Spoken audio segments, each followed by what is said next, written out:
And welcome everyone to another Get to Know the Candidate. Today, I am so beyond excited to be joined by Freddy Puza, who is running for Culver City City Council. And, I have curated these conversations for us to also get to know other candidates that are running for office, get acquainted with their platform, see what they're doing differently, and just another way for us to get closer to people that are potentially empowered in the future. I think for me it's very important that our community learns how to gain and get access to people in leadership. So welcome to Get to Know the Candidate. Thank you so much. Thanks for the opportunity and the platform to speak about these issues. And I agree with you wholeheartedly. It's about getting more and more people involved and engaged. So thanks for this opportunity. Absolutely, absolutely. So if you are watching on Facebook, on YouTube, on Twitter, and on Twitch, you can post your questions and your comments on the chat. They are all welcome and we can all see them. If you are also here on Instagram, you can also send your questions on the comments, or there is a little question box right next to the comment box that you can add your questions in there so we don't lose your questions. If you have friends at Culver City, this is the perfect time for you to ask them to join us, and get to know Freddie. So first, I want to start by asking you to share with us a little bit about who you are, your upbringing, and what led you to be here. Yeah. Oh, great question. Well, I was born in the suburbs of Chicago. My family is from Wisconsin. My dad was the first in this family to go to college. He was an engineer. He got transferred from Wisconsin to Chicago. That's where I was born. And then he got transferred when I was 5 to Orange County, to California. So this Midwestern family came out, and I grew up there. And then in about 2000, I moved to LA just for diversity and for opportunity. And I studied theater in college. Thought I would be working in the entertainment industry, and did that for about a year and realized that was not for me. And then I landed in a job called the Center for Nonprofit Management. And it was there I met one of my mentors in social justice work, Armenia Trejo, who really just gave me a full-fledged education, not formal education, but just about all these issues, and how to get involved and how to be an activist and how to advocate for change. And then that just began a whole long journey. Also just growing up gay, I really realized, immediately my life and who I am and who I love is immediately politicized. And so everything is surrounded by politics and intersecting with politics. So I knew I had to get involved. And so I did work on marriage equality, and was excited to see that pass. But then I realized that, I do think that some particularly white gay men, after that happened, were like, okay, we're done with social justice. But that really inspired me to do more work and to really fight. I also volunteered on Skid Row for many years. And I think, direct service and volunteerism is, a compassionate act. But charity's not going to change structures. And so the organizer really talked about the structural issues that cause homelessness. And that's what inspired me to apply for the Committee on Homelessness in Culver City. It's a great committee, and really did a lot of work. And then I was appointed to the General Plan Advisory Committee, which is kind of like the city's constitution. And so until 2045, we're making the plans for that. So really thinking large, really being ambitious with that. And so that's what led me to that. Also let me have a better understanding of how the city works. And so that's what encouraged me to apply to run for Culver City Council. I'm also involved in a lot of community organizations in and out of Culver City. So I love being involved. I'm a community person at heart. And I just believe in being, activated in whatever ways I can. Beautiful. I know it takes so much courage to decide to run for office as someone that has run for office myself. Uh, It really is almost like an act of like jumping out of a plane, or throwing yourself out of a mountain or something like that. So I commend you for, for doing that. People underestimate the amount of work that requires to run for office, effort, how your days and nights are basically overtaken by the work with the community and being of service. Actually, you pay a big price, in my opinion.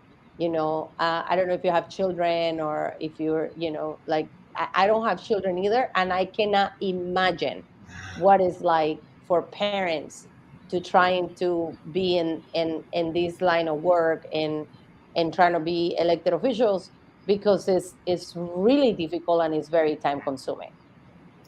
Agreed, and that's actually a big issue. How do we get more people into positions of leadership, and especially those who aren't always represented? Like, I have the privilege and fortune to run. I Mhm. don't have the family. I do my day job. I do community relations for a Yeah, university, so I'm involved. So I just stay with the community. When I come home, it's great and I love it. But how do we get all these other voices? So how do we like lower the barrier to yeah, making it easier to run? So we can get that, and that having more voices and a more diverse set of voices is good at how we're going to change things to make everything work for us, because there are enough resources, there are enough capacity for all these things to happen. It's just those, we got to do a few tweaks. yeah, yeah, absolutely. I agree with you. So my next question is about, you invest all this time, you have all these experiences yourself personally, and so much of that shapes the reasons why you ran for office. So can you share with us why running for city council, and what makes you kind of get to this point, to this decision? Yeah, working on the committee on homelessness was like really transformational in the sense of I realized, Culver City, although it's surrounded by the metropolis of Los Angeles, but it's about 40,000 people. So it's small enough that you can really see and affect change in the city. So seeing that and actually advocating for change, I also helped. I mean, many people were involved in this, but helped to get rent control and tenant protections passed in Culver City. So to be a part of that and to see change really just inspired me to get more involved. And I really, I'm running on a diversity, equity, and inclusion and sustainability platform. So it's really about, like I was saying earlier, how do we get more and more people involved, and how do we, there are and in positions of leadership, but also just how do we get those voices heard that can't even make it to a city council meeting. So I'm advocating for, everyone. If you look at my endorsement page on my website, I have people who are endorsing me from all different, like Gen Hmm. Z to baby boomers, different genders, races, socioeconomic backgrounds, renters, business leaders, owners. That's how I come. That's what, when I say I'm a listener to everyone, that's how I got my platform. It's not just one specific voice or one particular demographic. It's really looking at that. So I'm always going to be engaged in this work, and right now it's taking the form of running for city council. Yeah, yeah, absolutely.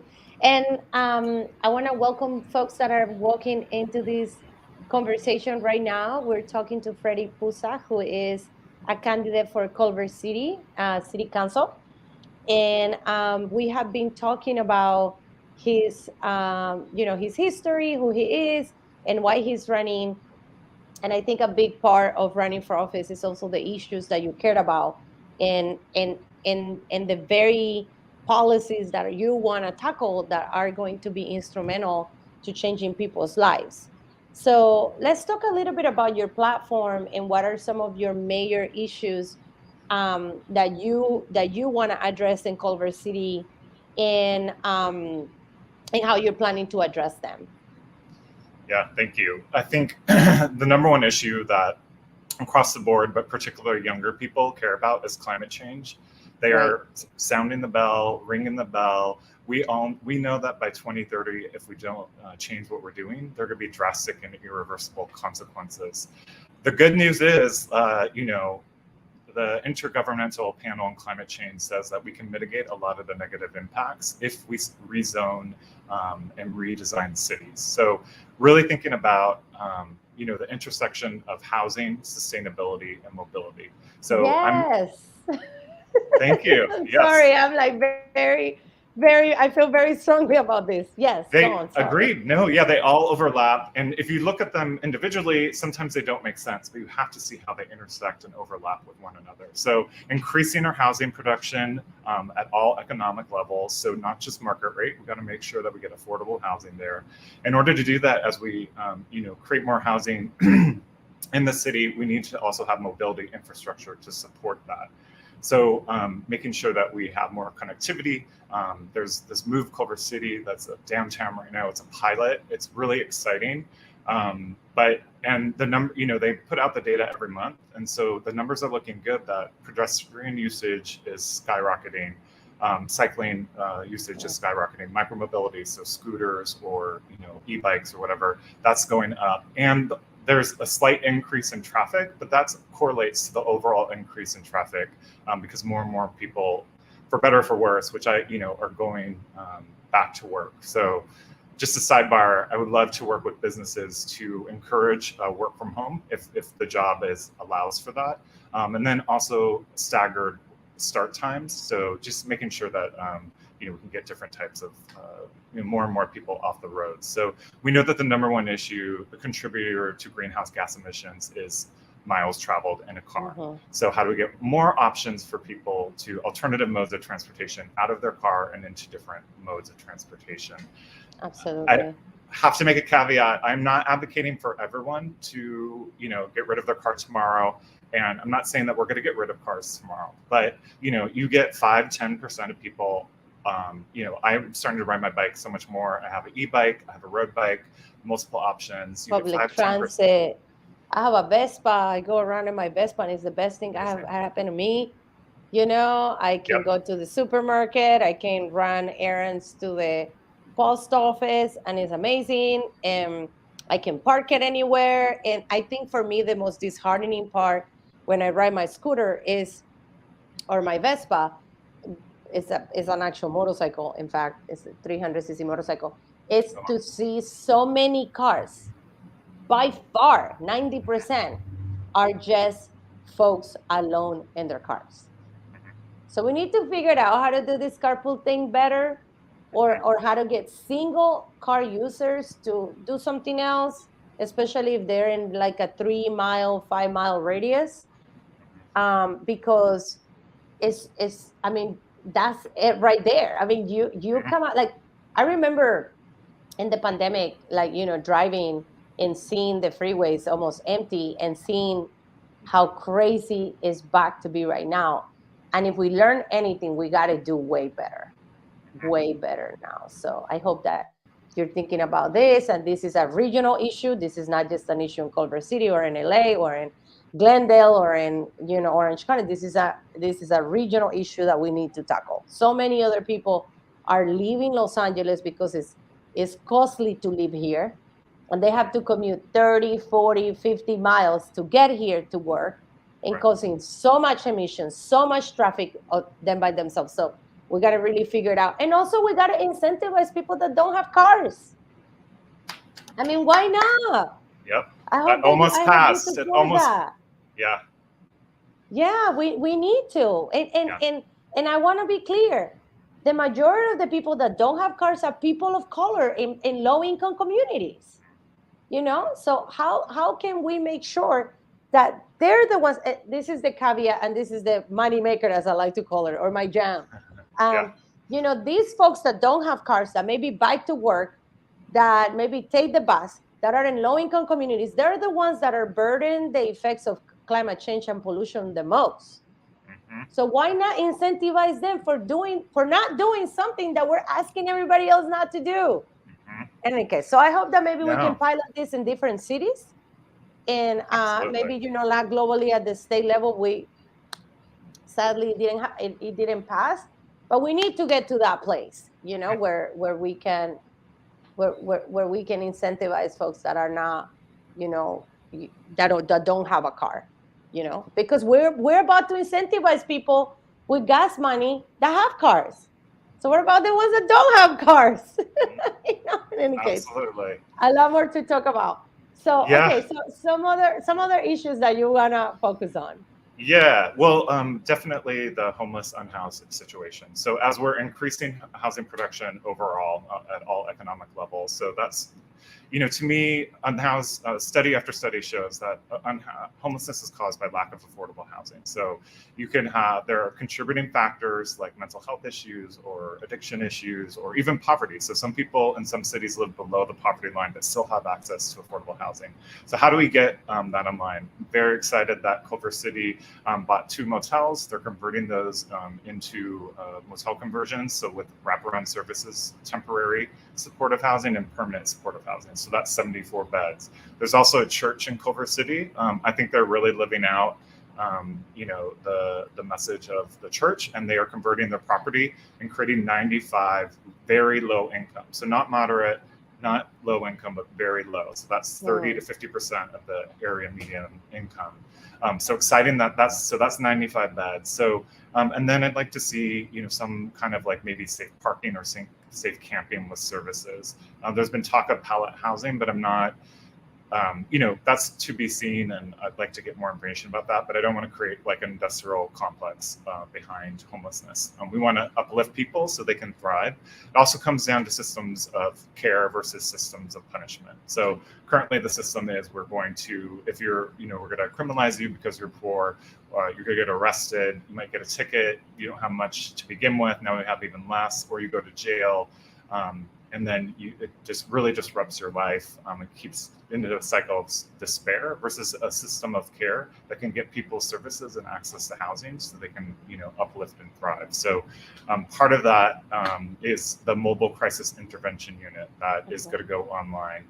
So I want to ensure that it's been earmarked, but I want to make sure that it will go live and that there will be a funding stream for it to make sure that it's in. And so just for people who don't know, that's where you'll call a hotline if there is someone that's having a mental health issue or an issue with someone who's unhoused, and then this team of trained clinicians or whether it's civilians will come out and deal with the issue.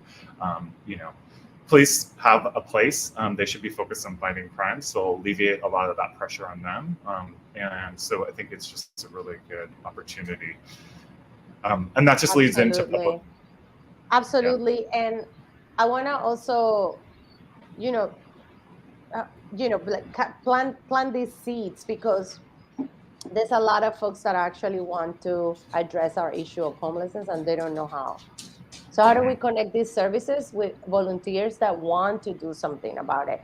And maybe they don't know what to do, and I think we have seen incredible work done by other organizations, K-Town for All in our area, like many other organizations that do, work with the unhoused. But I'm in my neighborhood council and I wanted to volunteer, or I want to say, what can I do as a neighbor that 6 blocks away from me, that is like the encampments come and go? What can we do?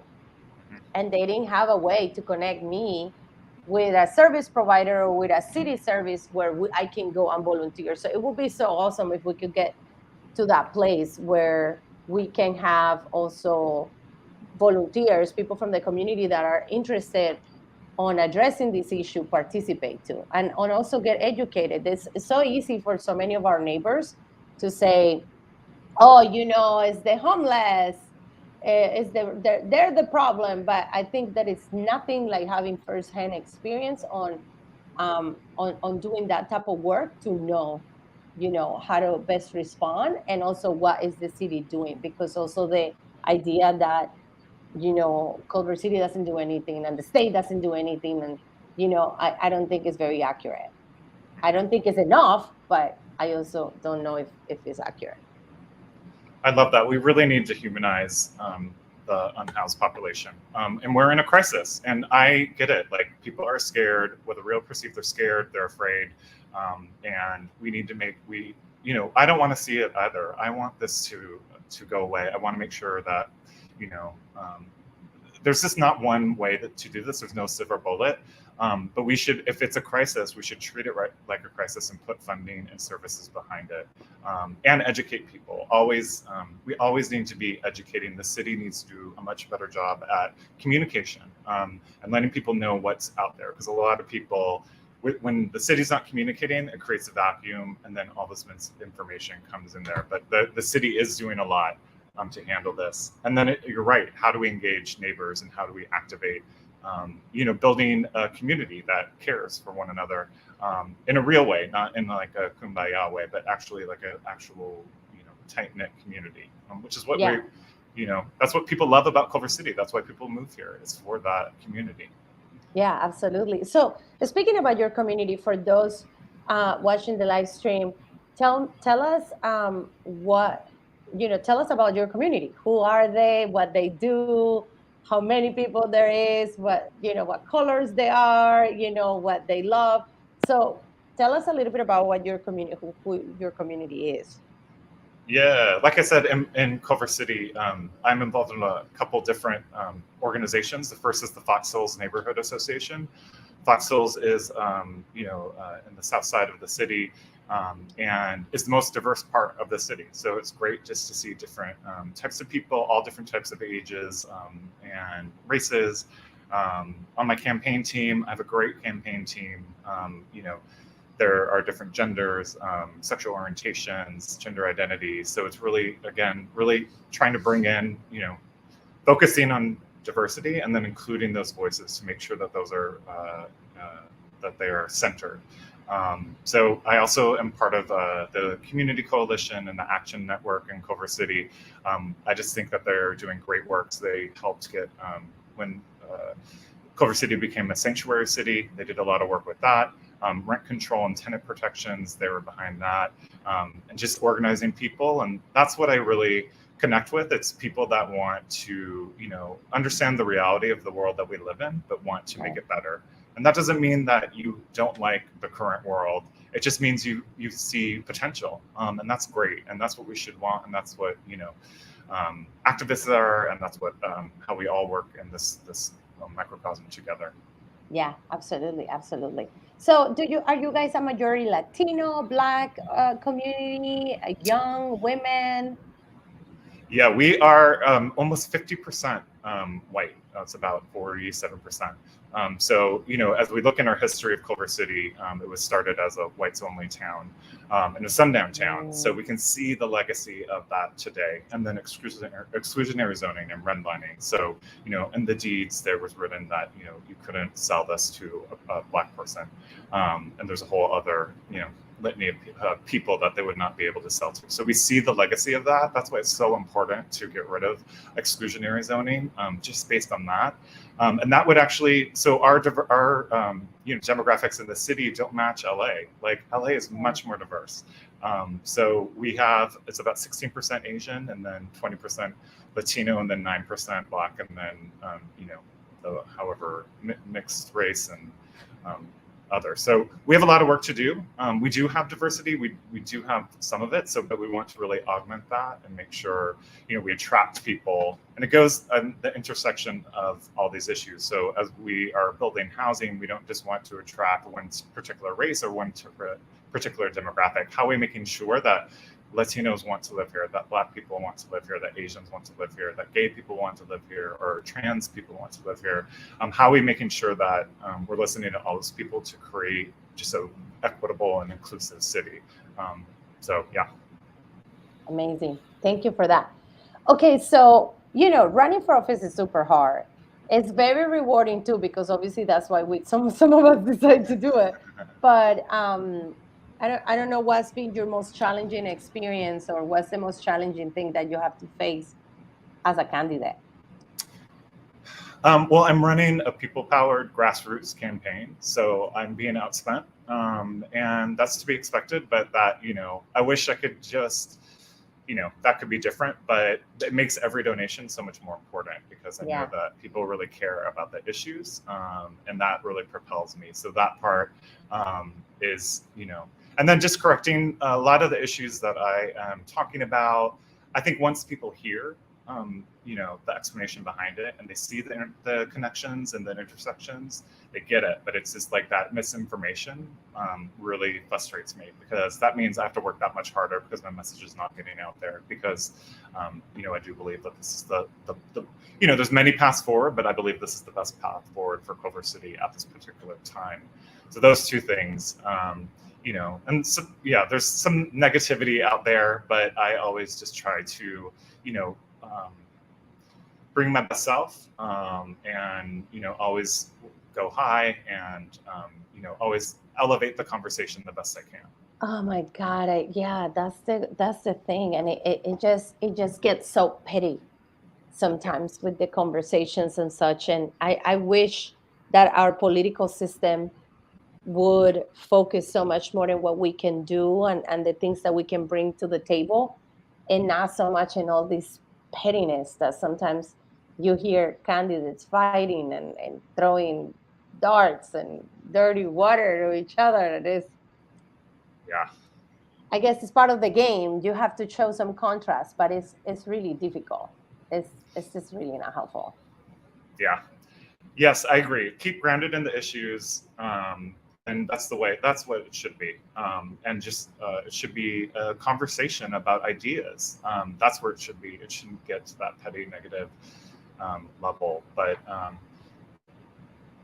yep, it is what it is. So I know what you mean, but running for office has so many wonderful parts of it. There's so many that are so beautiful, and they're so great. So, would you share maybe an anecdote or something that you really love about running for office, so that my audience, my community here on social media, can also get a little taste of the wonderful things that happen when you run for office? yeah, I mean, this one shocks me.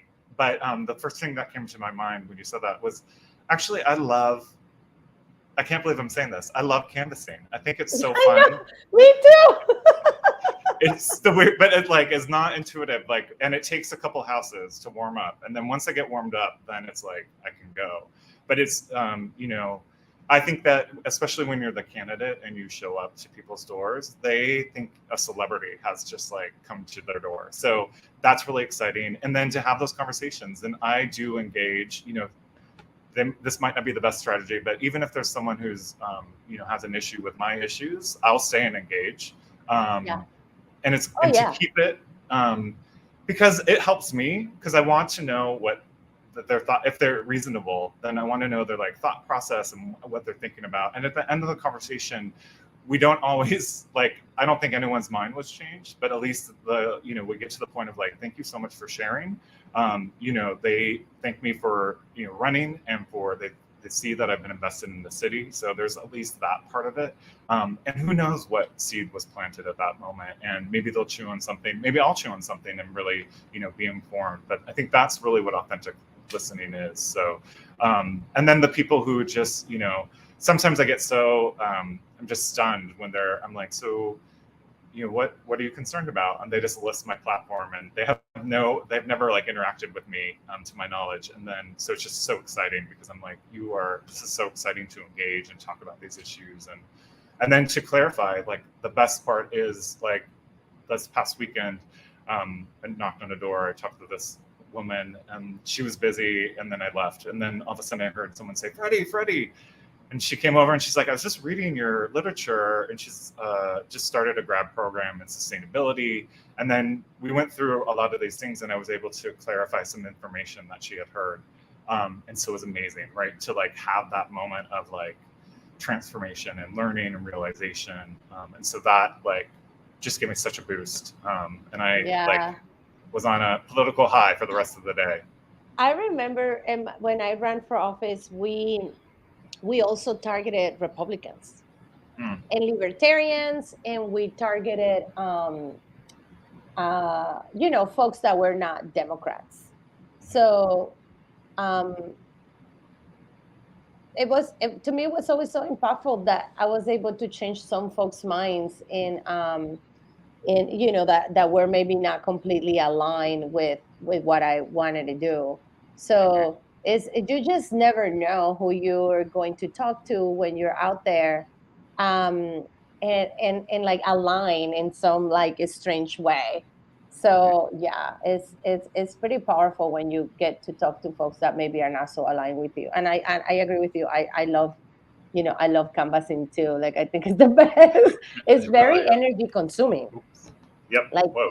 Sorry about that. it just takes so much of your energy to like walk around and knock on doors and like do all those things. So yeah, it's like it's extremely rewarding, but it's also very hard.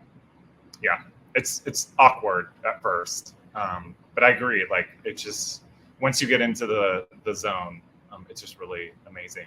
Um, yeah, Yeah, and I love definitely. people. I appreciate people. So it's so interesting to just hear their perspectives and hear what people are saying. Like I'm really tapped in and tuned into what's going on at City Hall. I realize that not everyone is. So just how people are making connections to local government and all these issues. It's fascinating to me. So I love that part of it as well. Got it, got it, got it. Okay, so to conclude, how can folks help you, support you if they want to? How can they learn more about you? I know that if you are watching this live stream on Facebook, Twitter, YouTube, and Twitch, you can see your website, which is freddypusa and .com. And here on Instagram is also here pinned to it's pinned to this conversation. But what are some of the things that you need help with, and what are some of the things that you can that you would like to like people come for you or so? Yeah, thank you. Well, speaking of canvassing, we're canvassing every weekend. So people can go to freddypuza.com or you can go to Facebook, Instagram, or Twitter. My handle is at freddypuzacc. And there'll be all the information there. On October 18th, October 8th, we're hosting a pizza party. So we're going to be making homemade pizzas and just having a social. It's a fundraiser. It'll be really exciting. And then obviously at my website, there is the donate button. I hope that people use it and whatever contribution, whatever amount, it all helps. Like I said, I'm being outspent by probably 3 to 1. And also a developer put in $175,000 to support Yeah, other because you candidates. guys So want to be the big hub now, and I can see why they will come right super strong after you. yep, yep. So we gotta have a really strong ground game, a really good grassroots, you know, strategy, and that's our pathway to victory. And I feel really confident in that. Amazing. Okay, let me see. Okay, somebody's saying Freddie for the win. All right, So take that. that's very encouraging. Freddie for the win. Okay, Freddie. Well, it was so awesome to learn from you and to talk to you. Is there anything else that you want us to leave us with before we go? Well, thank you for the time and for this opportunity to share. And yeah, I mean, I think LA and Culver City is on the precipice of so much change, and we're going to move into a progressive direction. And we're going to Yes. center diversity, equity, inclusion. We're going to acknowledge climate change and really take action. So, join the movement, join Team Freddy, and we can do this. So one by one, we can win, and we can change our county and our region. Yes. Yeah, Yes, because I also believe that when one wins, we all win. And when we have good absolutely. people in government supporting our ideals and aligning with our values, we all winning. Whether you are in Pasadena watching this or whether you are in San Mhm. Francisco, it takes a village. So thank you so Absolutely. much, Freddie, for being with us today. Thank you. Really appreciate it. Have a All good rest of your right. Thursday. All right. So that was Freddy Puza, and I hope that you all learn a little bit more about who he is and get in touch with him if you want to support him. If you live in Culver City, this conversation was exactly what you needed to hear. If you have friends in Culver City or if you know people there, please forward this message to them. Make sure that they get to know Freddie a little more. If you have any questions for him, you can message him at freddypusa.com. And I firmly believe that to change everything, we need everyone. So please get involved, and I'll see you next week with another get to know election, get to know the candidate. Elections are in November, so if you haven't registered yet, please register. And in California, we're very privileged that we get our ballots in the mail.